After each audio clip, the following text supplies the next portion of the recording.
Tomorrow, Sunday, is World Mission Sunday.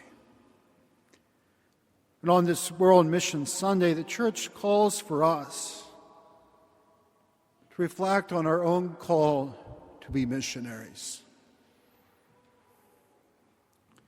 So often when we hear the call to be called missionaries,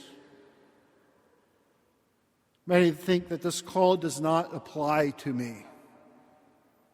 We think the idea of being missionary is being sent halfway around the world to minister to those who are living in poverty, to live and work among these people.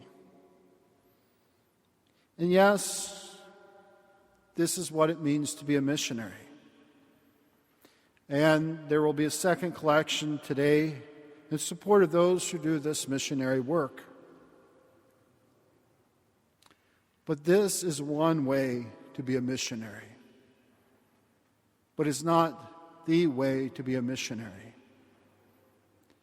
There are other ways to be a missionary. Each one of us is called to be a missionary. The church, by its nature, is missionary. By our baptism, we are called to be missionaries. And we do not have to travel halfway around the world. We can be born, raised, and live right here in Dayton, Ohio, and not travel hardly at all and still be missionaries. You're attending Mass today in a parish staffed by the missionaries of the Precious Blood, and we're celebrating our founder this weekend, St. Gasper of Buffalo. His actual feast day will be on Wednesday, October the 21st. As I said, Father Angelo and I wanted you, our parishioners, to be a part of our celebration, so we're celebrating this weekend to get as many of our parishioners to be a part of our celebration. Not only are you a part of our celebration, but I think it also gives us the opportunity to share with you who we are as missionaries of the Precious Blood. St. Gasper de Buffalo was a missionary, and he never went halfway around the world. He was a missionary that was born in Rome and ministered in a small area around Rome. St. Gasper was born on January 6th, 1786 in Rome on the solemnity of the Epiphany. So his parents named him after the three magi, Gaspar, Melchior, Balthazar. When Gasper was 8 months old, he suffered from smallpox, and it threatened to leave him totally blind. His mother tried every possible remedy that she could to try to cure him, but nothing seemed to work. So she took St. Gasper to the Church of Jesus, or the Church of the Jesu. And here she went to St. Francis Xavier to seek his intercession. And the cure was immediate and total. It is from this immediate cure that St. Gasper had a strong devotion to St. Francis Xavier. Not only was he devoted to St. Francis Xavier, but Gasper wanted to be like St. Francis Xavier. As a child, St. Gasper had a missionary spirit in him. He had a concern for the poor and those who were in prison. His father was a cook for a palace, so Gasper would share part of the food from his meals with either those who were poor or those who were in prison. As families would come in from the countryside to trade their goods, St. Gasper would often talk with the families, particularly the children. He would tutor them, give them an education to children who would otherwise not receive an education. On July 30th, 1808, Gasper was ordained a priest. And those who do history well would note that this is also during the time of Napoleon. And Napoleon, during this time, wanted priests to sign an oath of allegiance to him. Gasper was among these priests. And Gasper responded to Napoleon by saying, "I cannot, I must not, and I will not." Since Gasper would not sign the oath of allegiance, he was sent into exile and imprisonment. And this time of exile and imprisonment was very tough. It was also during this time of imprisonment and exile that St. Gasper begins to develop a devotion to the precious blood of Jesus. Special devotion was on the crucifix, the Eucharist, and the 7 blood sheddings of Jesus.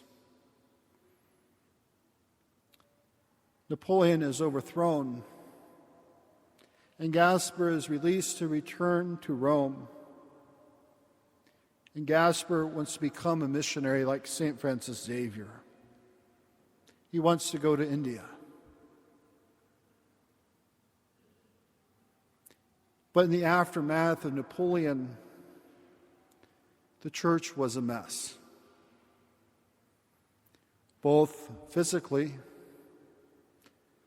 the structure of the churches got destroyed. Some were turned into barns. And also there was difficulty among the clergy, those that signed the oath of allegiance to Napoleon and those who did not. And also there was hurt among the laity all around. So the Bishop of Rome, or the Pope, calls Gasper in and tells him the idea of wanting to go to India is a noble task. It's a good one. But it's a task that's not meant for you. I need you to stay here to help rebuild the church here in Rome. I need you to stay here and be missionary. You have a gift to preach.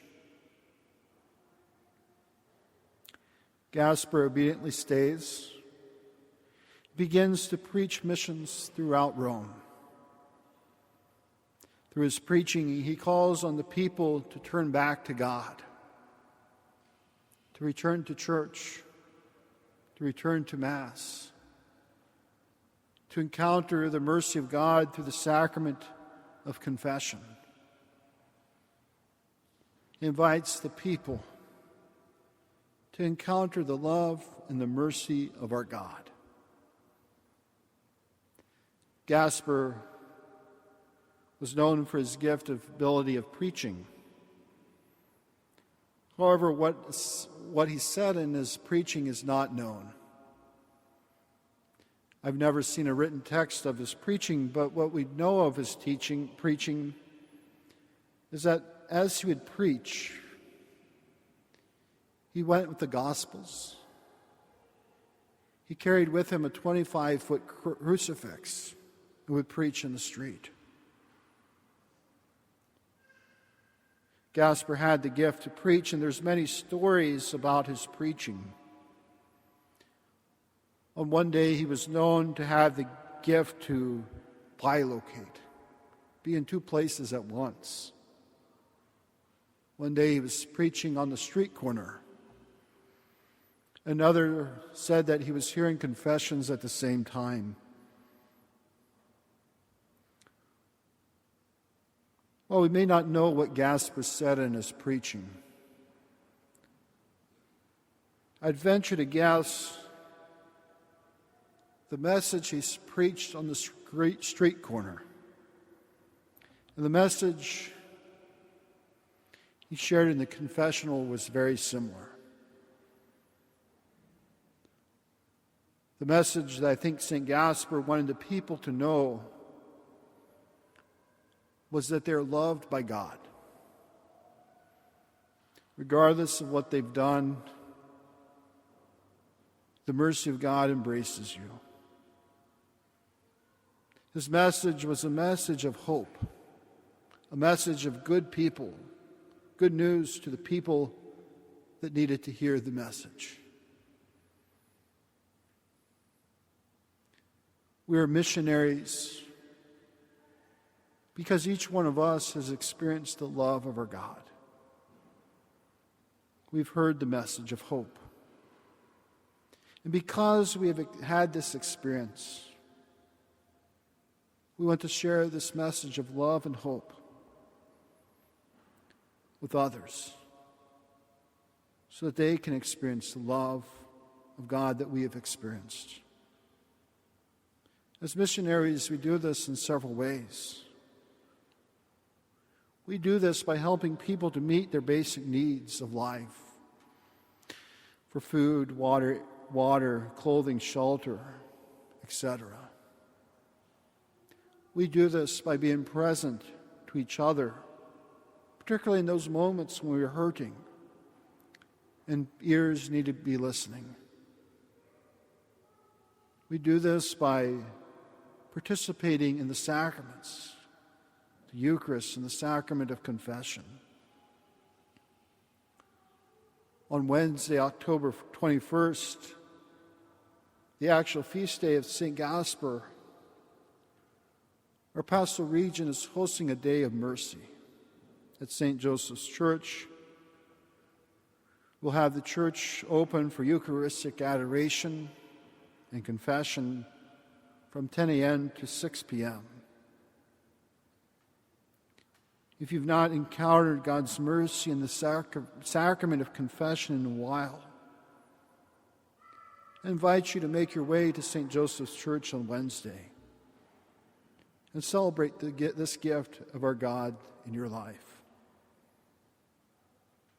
In a few minutes, we're going to gather at the table where the bread becomes the body and the wine becomes the blood of Christ. Not only does it become, but we also receive it.